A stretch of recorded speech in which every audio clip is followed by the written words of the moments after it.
Hello friends, मैं गौरव आप सभी का स्वागत करता हूं मनी मेंटर्स में।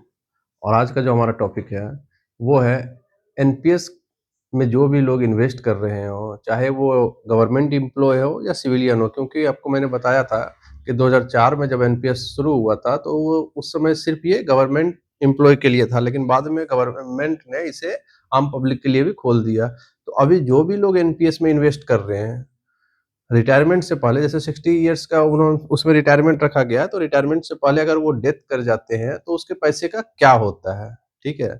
तो ये मैं सिविलियन को लेके तो नहीं, लेकिन गवर्नमेंट एम्प्लॉय को लेके बता रहा हूँ कि एनपीएस का पैसा जब कोई कर्मचारी जॉब में रहते हुए डेथ कर जाता है तो उसके एनपीएस का क्या होता है, उस पैसे का क्या होता है, ठीक है? तो सबसे पहले हम यहाँ बात करेंगे ये एनपीएस में जो कर्मचारी काम कर रहा था वो डेथ कर गया, तो उसके घर वालों को कितना पैसा मिलेगा, उसके जो नॉमिनी है उसको क्या पेंशन मिलेगा, कितना कॉर्पस मिलेगा, इस सब चीजों के बारे में, ठीक है? तो पहले क्या है, गवर्नमेंट ने अभी जो नया स्कीम लाया है उसके तहत गवर्नमेंट एम्प्लॉय को एक फॉर्म दिया जाता है जिसमें वो ये डिसाइड करता है कि उसके डेथ के बाद उसके घर वालों को ओपीएस मिलेगा, ओपीएस की फैसिलिटी चाहिए या एनपीएस की चाहिए, ठीक है? तो अभी ज्यादातर लोग ओपीएस को ही मतलब फैसिलिटी इसका ले रहे हैं। तो अब हम यहाँ पे आपको बताना चाहेंगे कि अगर वो ओपीएस का फैसिलिटी ले रहे हैं तो उसको पेंशन भी ओपीएस के हिसाब से मिलेगा। तो फिर आप जो एनपीएस में पैसे इन्वेस्ट कर रहे हैं या जो भी आपका एनपीएस में कॉर्पस बना है उस पैसे का क्या होगा, सवाल तो ये भी आता है। तो अभी हम यहाँ आपको बताएंगे कि अगर आप ओपीएस का फायदा मिलता है तो एनपीएस में जमा कॉर्पस का क्या होगा। अभी आपको पता होगा अगर आप एनपीएस में है तो कि हर मंथ 14% गवर्नमेंट कंट्रीब्यूट करती है और 10% जो है एम्प्लॉय का सेल्फ कंट्रीब्यूशन रहता है एनपीएस में, ठीक है? अब इसमें किसी व्यक्ति का काम करते समय डेथ हो गया, ठीक है? तो ऐसे में क्या होगा कि गवर्नमेंट जो भी अपना 14% डाल रखी है, आपको कंट्रीब्यूशन दे रखी है, वो गवर्नमेंट यहाँ से अपना पैसा निकाल लेगी, ठीक है? अपना पैसा निकाल के कहाँ डाल देगी? PFRDA। अब ये PFRDA क्या है? ये है pension fund regulatory and development authority, ठीक है? इसमें डाल देगी। आपका जो भी 10% बचा है, जो भी 10% आपका कंट्रीब्यूशन है, मतलब वो कुछ भी हो सकता है, 5 लाख, 10 लाख, 15 लाख, 20 लाख, वो 10% आपके नॉमिनी को दे दिया जाएगा, ठीक है? यहाँ पे जो भी आपका 10% है वो आपके नॉमिनी को दे दिया जाएगा। अब बात करते हैं पेंशन का, ओपीएस, ठीक है? तो मान लीजिए कि जब कोई व्यक्ति डेथ किया तो उस समय उसकी बेसिक सैलरी, बेसिक मतलब 60,000 था, ठीक है? 60,000 था। डीए में 50% मान लेता हूँ, तो 50% हो जाएगा 30,000, तो 60 और 30 टोटल हो जाएगा 90,000। तो इसका 50% उसके नॉमिनी को पेंशन के तौर पे मिलेगा, यानी कि 45%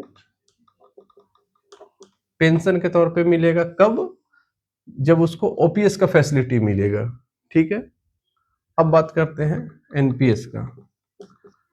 अगर एनपीएस की फैसिलिटी मिल रही है या एनपीएस का फैसिलिटी उसको सरकार दिया, तो यहाँ पे जो भी 14% गवर्नमेंट का और 10% आपका, कुल मिला जुला के 24% जो भी जमा हो रहा है और इसका जो भी कॉर्पस आपका एनपीएस में बना है, जैसे मान लेते हैं हम कि 40 लाख रुपया बना है, ठीक है? तो 40 लाख का 20% यानी कि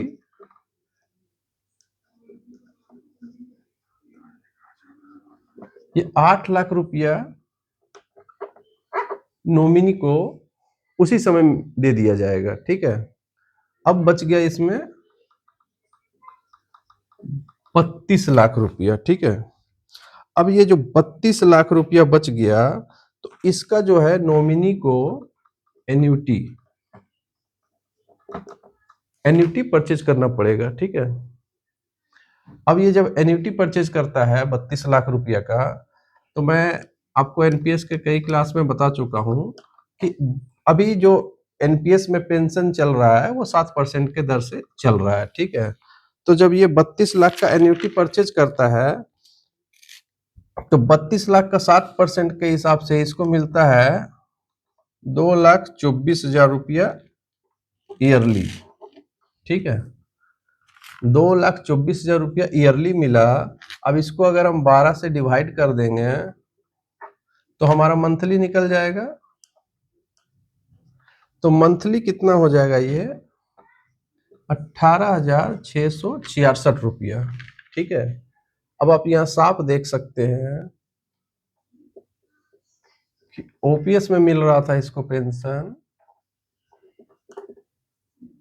45,000 रुपया, एनपीएस में इसको मिल रहा है पेंशन 18,666 रुपया।